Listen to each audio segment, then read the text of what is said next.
और आगे page number 181 में, और रसना, रसना ना सर, अर्थात यानी वसंत के पास सर नहीं था, बुद्धि नहीं थी हिताहित परखने की। यही कारण है कि वसंत सम जीवन पर संतों का न असर पड़ता है। वसंत के पास क्या? ना सर, यानी सर नहीं था, बुद्धि नहीं थी, दिमाग नहीं था, विवेक नहीं था। आप लोगों के पास दिमाग है, बुद्धि है विद्धि नहीं है? हिताहित परखने की, हित क्या है अहित क्या है इसे जानने की बुद्धि है? कितने लोगों के पास है? तो कितने लोग अब अहित को छोड़ करके हित के मार्ग को अपनाएंगे? वो तो कोई नहीं अपनाएगा। वसंत के पास सर नहीं था, बुद्धि नहीं थी हिताहित परखने की। यही कारण है कि वसंत सम जीवन पर संतों का न असर पड़ता, नहीं कोई असर नहीं पड़ता है। यानी भले ही वो 4 दिन की चांदनी को देखते हैं फिर भी प्रभावित नहीं होते हैं। क्यों नहीं होते हैं? कि उसके बाद अंधेरी रात वो देख ही रहे हैं, और आप लोग बस 4 दिन की चंद पल की चांदनी में ही डूबे हुए हैं। नहीं डूबे हैं? नहीं डूबे। 4 सेकंड के उस रसगुल्ले के स्वाद को खाने में ही लगे हुए हैं। तो वास्तविकता को जानो। दाह संस्कार का समय आ ही गया, वैराग्य का वातावरण छा सा गया। हाँ, मरघट में तो सबको वैराग्य आ ही जाता है, नहीं आ जाता? जब चिता उठती है तो वैराग्य आता है। अच्छा, कितने लोगों को वैराग्य आया? मरघट वैराग्य, शमशान वैराग्य कितने लोगों को आया? शमशान वैराग्य यानी किसी का मरण आप देख लेते हैं, यंग है, 30 साल का कोई युवा है, मान लीजिए हार्ट फेल हो जाए, एक्सीडेंट में चला जाए, कोरोना में चले जाए, तो लगता है ना संसार में कुछ भी अच्छा सा नहीं है, किसी का कोई भरोसा नहीं है, कौन कब टपक जाए, कौन कब निपट जाए, गारंटी है?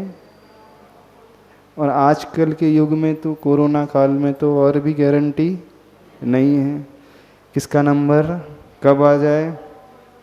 तो किसी की चिता को देख कर के, किसी के शव को देख कर के जो युवावस्था में आए, तो कितने लोगों के मन में एक पल के लिए वैराग्य पैदा हुआ। संसार में कुछ नहीं है, कहाँ फंस रहे हैं अपन भी। देखो वो हमारे साथ रहता था, हमारे साथ रहती थी, चले गई, चला गया, तो वैराग्य आता है ना? आया? कितने लोगों को आया ऐसा वैराग्य? कुछ पल के लिए सही आया। कितने लोगों का वो वैराग्य मेंटेन रहा? जो पैदा हुआ था वो बरकरार रहा? नहीं, सबका समाप्त हो गया।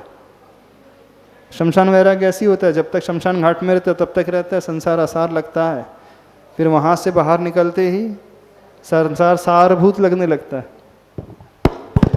ऐसा क्यों होता है? जो वैराग्य आपके भीतर पैदा हुआ वो स्थिर क्यों नहीं रख पाए आप?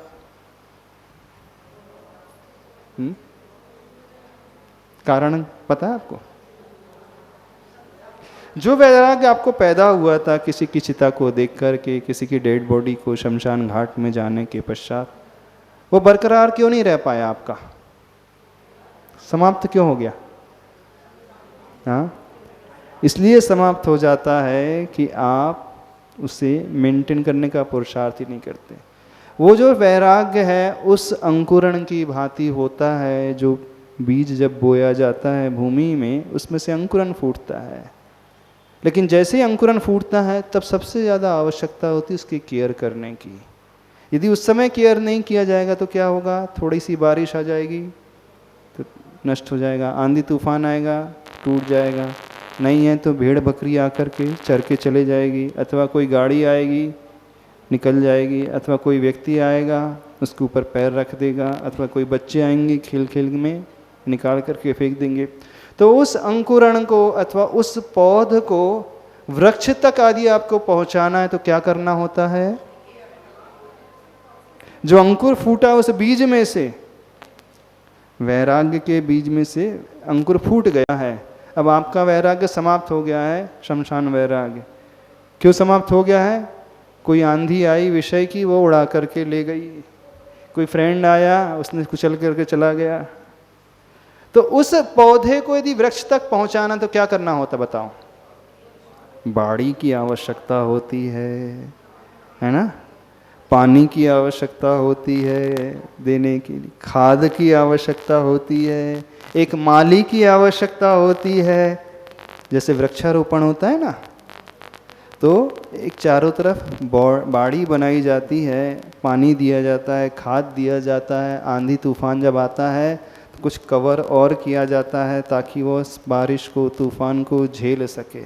ऐसे ही जब वैराग्य पैदा हो तो उस वैराग्य के क्षण को नष्ट नहीं होने देना चाहिए। तो क्या करना चाहिए? एक बाड़ी बनाना चाहिए। कौन सी बाड़ी? कोई व्रत, नियम, संकल्प की बाड़ी। और फिर क्या दिया जाना चाहिए? उसमें जल का सिंचन होना चाहिए। यानी कोई ऐसा उपदेश हमें मिल जाए जो उस क्षण को और अधिक समय तक स्थिर रखे। यानी ऐसी संगति रूपी जल ढूंढना चाहिए जो हमारे लिए प्रभावित करता रहे। और क्या आवश्यकता होती? खाद की। तो ऐसे गुरु आदि मिल जाएं, वो गुरु खाद के माध्यम से हमारे उस पौधे को और विकसित कर सके। और जब आंधी तूफान बारिश आता है तो कवर की आवश्यकता होती है ना। जब विषयों की आंधी आए, ऐसे मित्रों की आंधी तूफान आए, तो हम ऐसे जगह पर रहें कुछ समय के लिए ताकि अपने उस वैराग्य के विचार को सुरक्षित रख सकें। तो आसान है, कठिन है? वैराग्य के पौधे को वृक्ष का रूप देना आसान है, कठिन है? हाँ, कठिन है। आपने पुरुषार्थ ही नहीं किया आज तक। आपने उस पौधे को ऐसे ही भगवान भरोसे छोड़ दिया तो नष्ट ही हो जाएगा। तो प्रारंभिक अवस्था में आवश्यकता होती है एक बाड़ी की, पानी की, खाद की, संगति की, गुरु उपदेश की, अच्छे विचारों की, अच्छे दृश्यों की, अच्छे प्रवचन आदि की, अच्छे साहित्य की। तो ये साहित्य, ये विचार, ये प्रवचन, अच्छी संगति हमारे लिए खाद, पानी, बाड़ी और कवर का काम करती है। अब क्या करोगे? कुछ करोगे? नहीं करोगे? कुछ नहीं करोगे। आप सिर से पत्थर फोड़ने के बराबर है आप लोगों को उपदेश देना। सही लग रहा है? हाँ, सिर से पहाड़ यदि कोई फोड़ने की, पर्वत तोड़ने की कोशिश करे तो सिर ही फूटेगा। ऐसा लग रहा है हमारा ही सिर फूट जाएगा आप लोगों को उपदेश देने। नहीं? हाँ, तो दाह संस्कार का समय आ ही गया, वैराग्य का वातावरण छा सा गया। जब उतारा गया वह वसंत के तन पर से, कफन कफन कफन यहाँ चल रही है केवल तपन तपन तपन।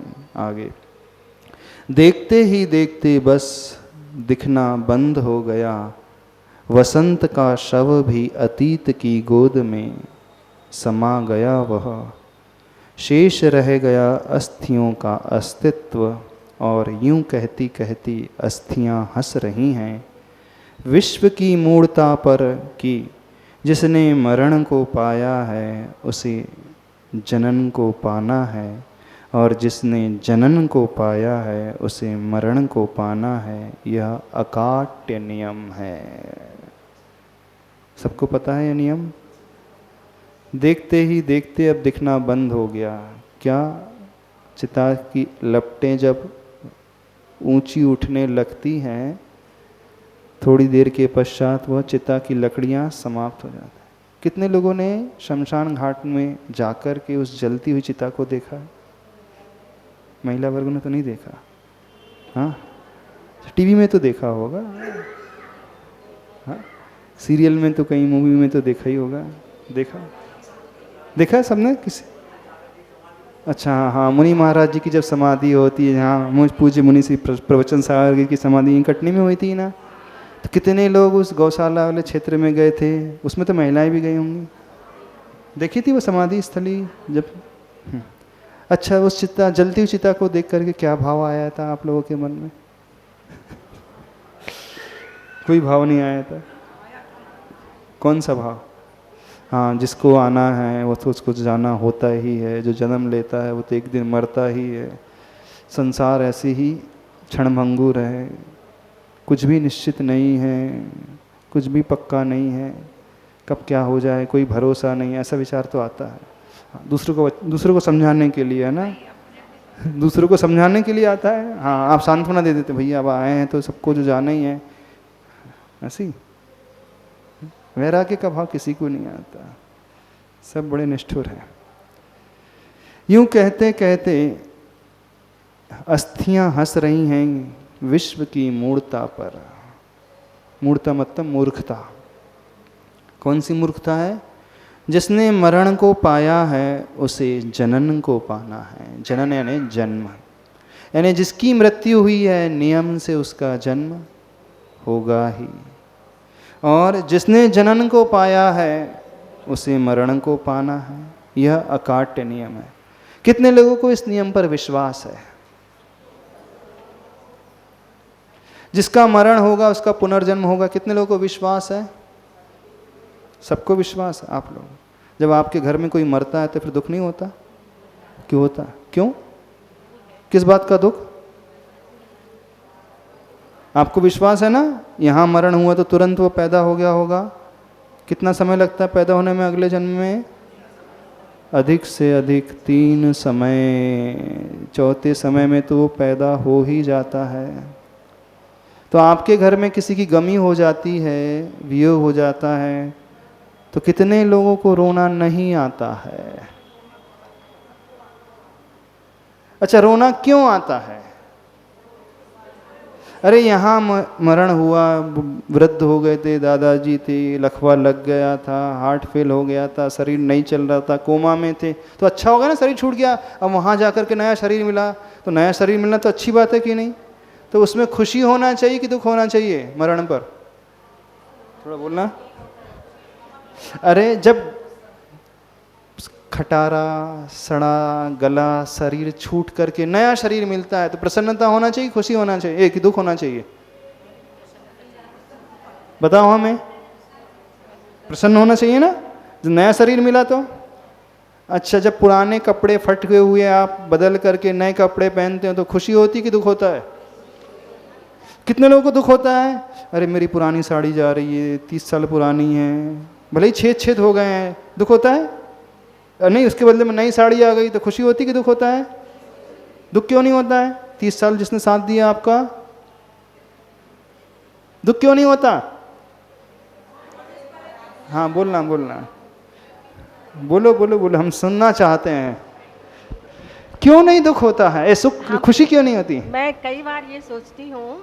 क्या सोचते हो कई बार? कि जैसे समझो इस बात को।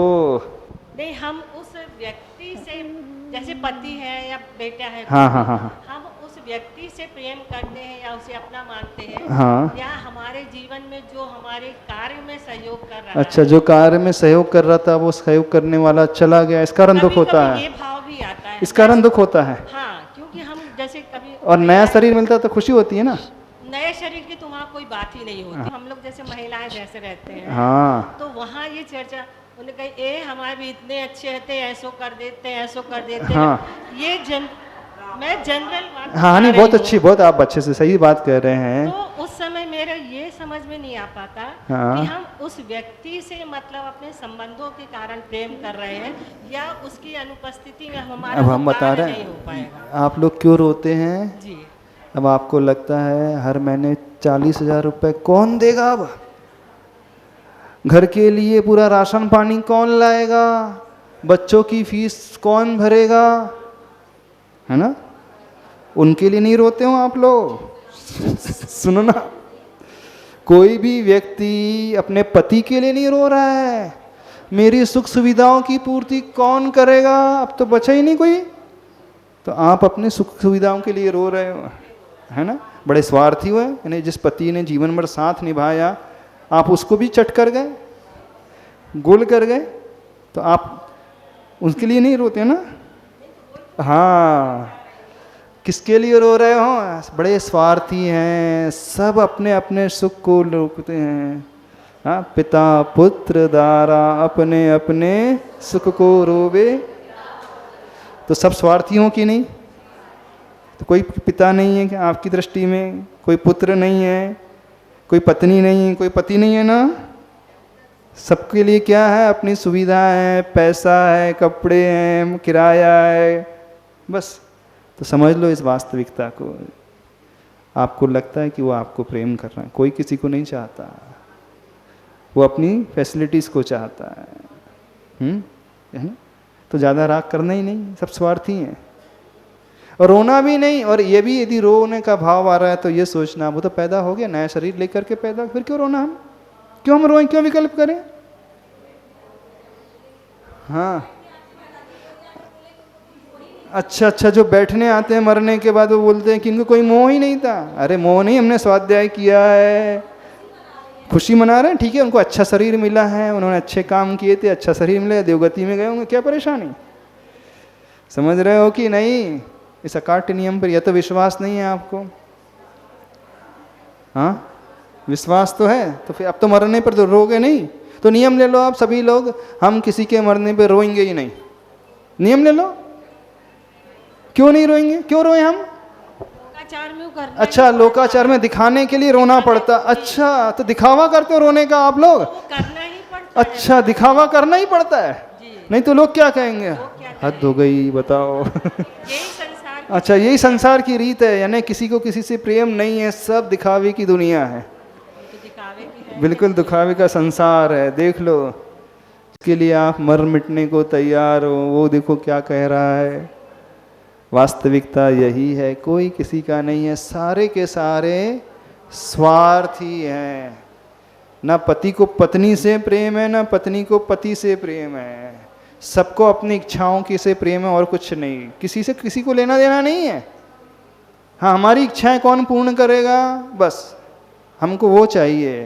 पैसे कौन ला करके देगा, किराया कौन देगा, बच्चों की फीस कौन देगा, शारीरिक सुख कौन देगा, बस वो चाहिए। किसी की से किसी से कोई प्रेम नहीं होता संसार में। ये दुनिया है बड़ी स्वार्थी, इस बात को समझ लो, इस अकाट नियम को समझ लो। जो अकाट नियम को समझ लेगा वो हमेशा निर्विकल्प रहेगा। किसकी चिंता ज़्यादा करना? जो आज आपका पति है, पूर्व भाव में या आपका भाई था, बताओ, अब उसे आप भाई मानो कि पति मानो? अच्छा, वर्तमान में जो है वो वही मानेंगे। अच्छा, पहले का कुछ नहीं। अच्छा, अब घर में दादाजी बड़े होते हैं तो बड़ों को पहले रिस्पेक्ट दिया जाता है कि नए वालों को रिस्पेक्ट दिया जाता है? जो भूतपूर्व हो गए उनको पहले रिस्पेक्ट दिया जाता है कि जो वर्तमान है? हम वर्तमान के बेटे को मानेंगे, भूतपूर्व पिताजी को नहीं मानेंगे? आपसे ज़्यादा स्वार्थी तो कोई है ही नहीं। हाँ, पहले तो बड़ों की पूजा की जाती है, बड़ों को रिस्पेक्ट दिया जाता है कि नहीं? समझो इस बात को। तो फिर उस भाव को देखो ना, उस रिश्ते को देखो ना। फिर उसके पहले भी एक और रिश्ता और है, जो भाई था उससे पूर्व में वो बेटा था, उससे पूर्व भाव में वो भाई बहन थी, उससे पूर्व भाव में वो बेटी थी, उससे पूर्व भाव में वही सासू थी, उससे पूर्व भाव में वही मित्र था, उससे पूर्व भाव में वो शत्रु था। अब उससे क्या मानो आप? पति मान लो, बेटा मान लो, भाई मान लो, बहन मान लो, बेटी मान लो, शत्रु मान लो, मित्र, क्या माने? कुछ भी परमानेंट नहीं है, सब तात्कालिक है। कहाँ तात्कालिक किराए के मकान को लेकर के रोना धोना मचा करके रखा है? समय आपका हो गया है। इस अकाट नियम पर विश्वास कर लो। कौन सा नियम है? जिसने मरण को पाया है उसे जनन को पाना है, और जिसने जनन को पाया है उसे मरण को पाना है। यह अकाट्य नियम है, यानी हम कभी मरते नहीं, ना हम कभी पैदा होते हैं, हम तो जो ऐसे हैं वैसे रहते हैं। फिर क्या विकल्प करना?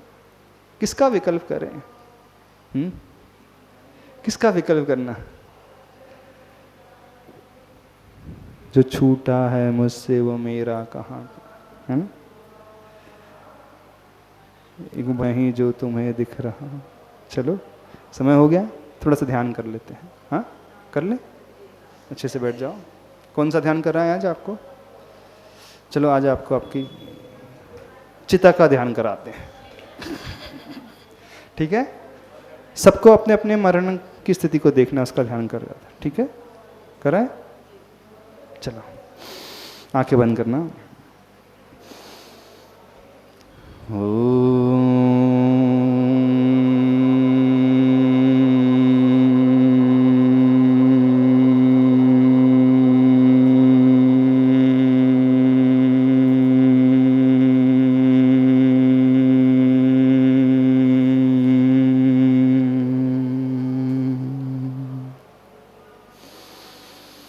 सभी लोग अपने हृदय की ओर दृष्टि लाएं, अपने आप को देखने की कोशिश करें। मैं आखिर कौन हूँ? यह जो शरीर मुझे नज़र आ रहा है, क्या मैं वो हूँ अथवा इस शरीर से भी भिन्न कुछ और हूँ?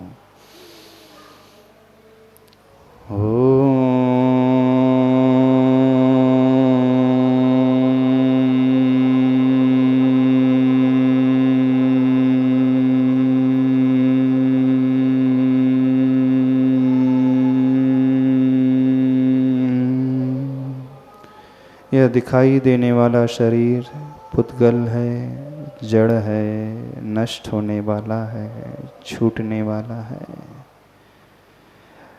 20 वर्ष पूर्व जैसा मेरा शरीर था, आज उस शरीर में झुर्रियाँ आ गई हैं, बाल काले से सफ़ेद हो चुके हैं, गर्दन लटक गई है, कमर में दर्द हो गया है। कुछ भी स्थिर नहीं रहता है यहाँ पर, सब अस्थिर है, अनित्य है, छूट जाता है। अपने आप को देखें, अपने अतीत को झांक करके देखें।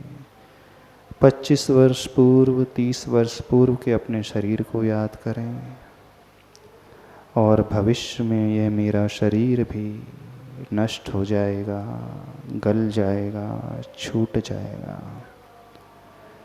उस दृश्य को देखें। हमारे परिवार में कौन हमसे प्रेम करता है, कौन हमें चाहता है।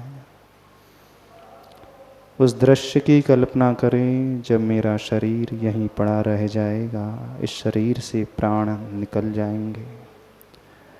हर एक व्यक्ति अपने अपने मरण को देखे।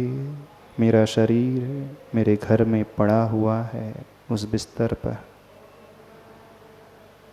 मेरे सगे अब इस शरीर को देखना नहीं चाह रहे हैं। मेरी पत्नी मुख मोड़ रही है, वो आंसू नहीं बहा रही है, अपने स्वार्थ को देख करके परेशान हो रही है। अरिहंत नाम सत्य है, बोलो। अरिहंत नाम सत्य है,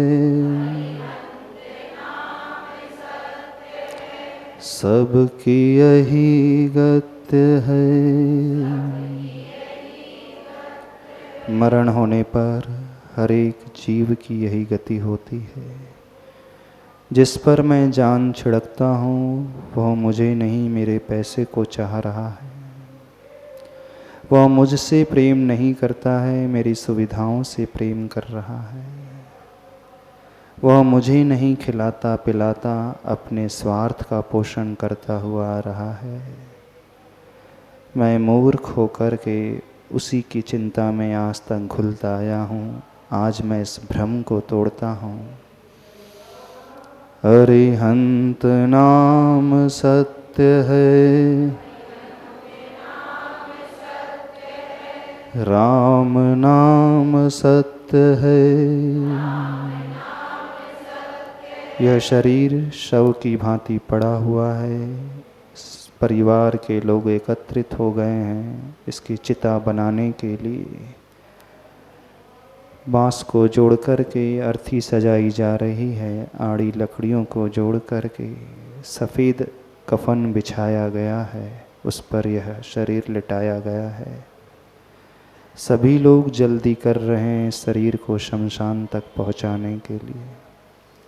अरिहंत नाम सत्य है, सबकी यही गत है। राम नाम सत्य है।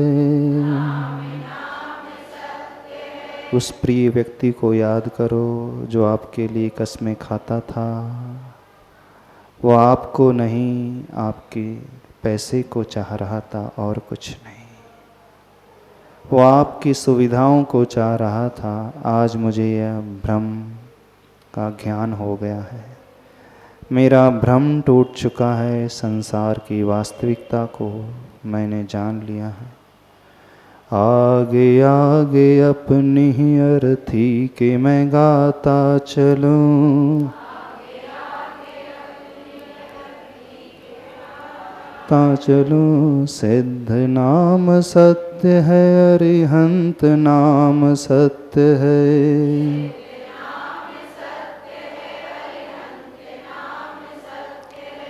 पीछे पीछे दूर तक दिख रही जो भीड़ है, पीछे पीछे दूर तक पंछी शाख से उड़ा, खाली पड़ा नीर है। पंछी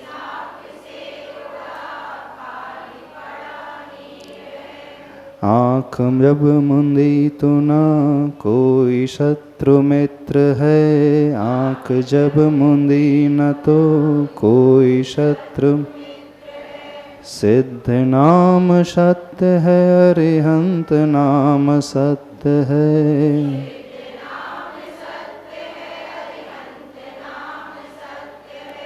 दृष्टि अपनी ओर लाएं। मैं कभी मर नहीं सकता हूँ। यह तो मेरा शरीर था जो मुझसे छूटा है।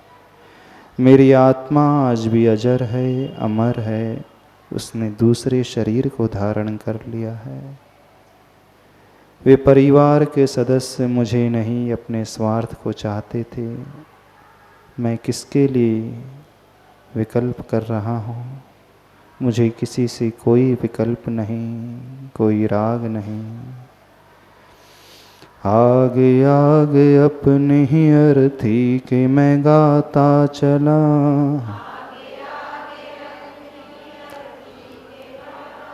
चला। सिद्ध नाम सत्य है, अरिहंत नाम सत्य है।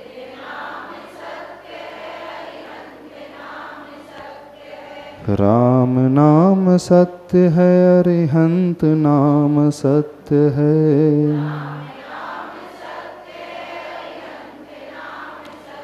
अपने ही आँखों से अपनी जलती हुई चिता को देखें, उस राख के ढेर को देखें, उस परिवार को देखें जो लौट करके पुनः अपने कामों में व्यस्त हो गया है। किसी को किसी से कोई फर्क नहीं पड़ता। सब अपने राग रंग में पुनः डूब चुके हैं।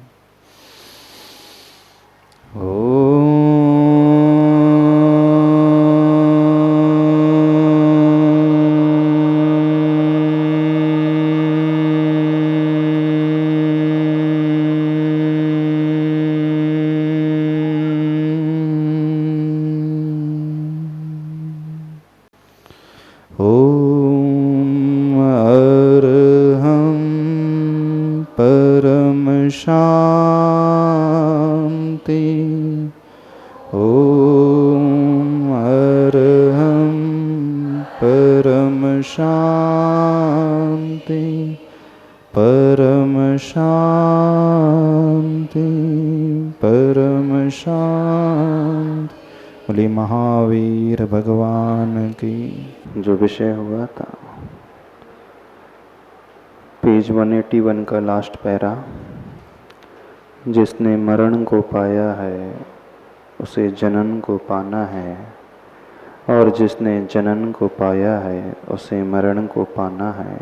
यह अकाट्य नियम है।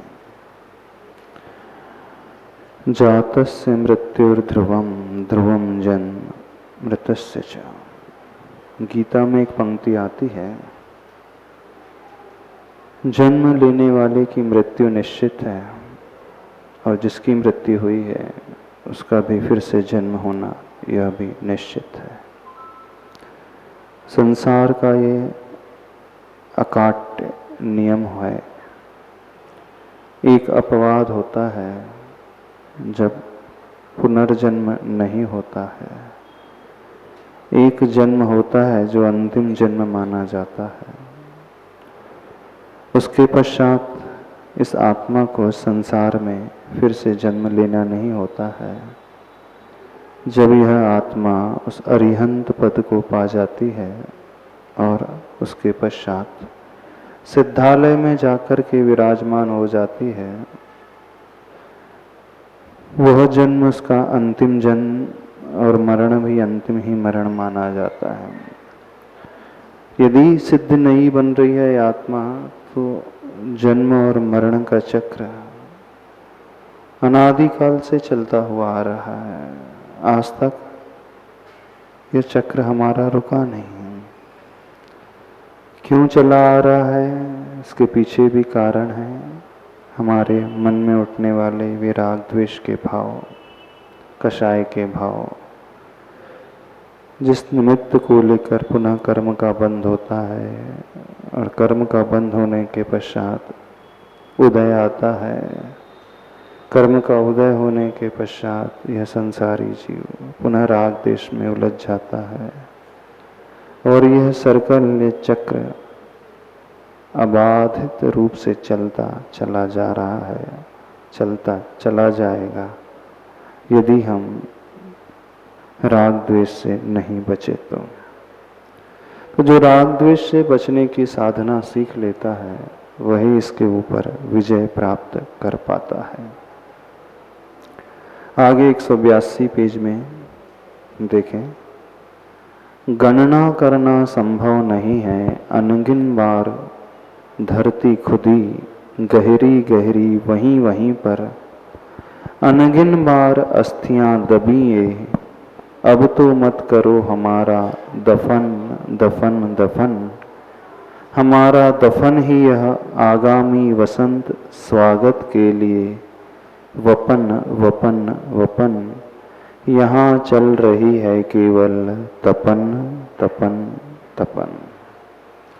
प्रसंग उस ग्रीष्म ऋतु का चल रहा है और उसके मध्य में जब वसंत ऋतु का अवसान हुआ, अवसान होने के पश्चात धरती पर उसके अस्थियों को दफन कर दिया जाता है अथवा सिरा दिया जाता है। गणना करना संभव नहीं है, कितने बार अपना दफनाए गए हैं, जलाए गए हैं, कोई गिनती है? कोई तो गिनती होगी। लगता नहीं ना अपन कई बार मरे हैं, लगता है कई बार अपन जलाए गए हैं। ऐसा लगता है यही भाव जो है पहला भाव है, ऐसी लगता है ना। ये शरीर मिला है पहली बार ही मिला है, ये संसार मिला है पहली बार मिला है। अतीत में भी हमें शरीर मिला होगा, हमने ऐसे ही चक्र लगाए होंगे। विश्वास होता नहीं? होता है? नहीं होता ना।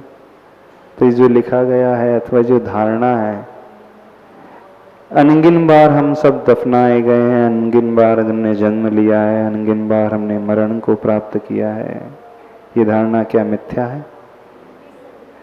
सही है, लेकिन विश्वास नहीं होता है। क्यों नहीं होता है? इसलिए ऐसा नहीं होता है कि व्यक्ति की स्मृति इतनी कमजोर है, अतीत में हम थे अथवा नहीं, एकदम से उसे हम सिद्ध नहीं कर सकते। हाँ, लेकिन ऐसे भी घटनाक्रम देखने में आते हैं जिन्हें पूर्व जन्म का स्मरण बना रहता है, याद बनी रहती है। पूर्व जन्म में वो किस रूप में थे, कहाँ उनका जन्म हुआ था, कौन से देश में, कौन से धर्म में, ऐसे बहुत सारे उदाहरण वर्तमान में मिल जाएंगे। एक अमेरिकन रिसर्चर हुआ है डॉक्टर स्टीवेंसन, उसने बहुत सारी केस स्टडी किए हैं, लगभग 2500 से ज़्यादा। और कौन सी केस स्टडी की है? पुनर्जन्म को लेकर के।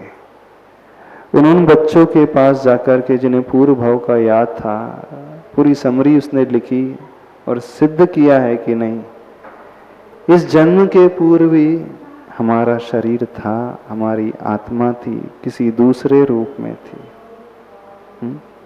यदि हम पुनर्जन्म ना माने तो एक व्यक्ति गरीब घर में, एक व्यक्ति अमीर परिवार में क्यों पैदा हो जाता है, एक पुरुष और एक स्त्री क्यों बन जाता है, एक सुंदर एक कुरूप क्यों हो जाता है, एक निरोगी एक रोग सहित क्यों पैदा होता है, ये अनुकूलता ये प्रतिकूलता क्यों देखने को मिलती है, सबको सारी अनुकूलता जन्म से क्यों नहीं मिल जाती है। बहुत सारे ऐसे प्रश्न खड़े होते हैं ना? नहीं,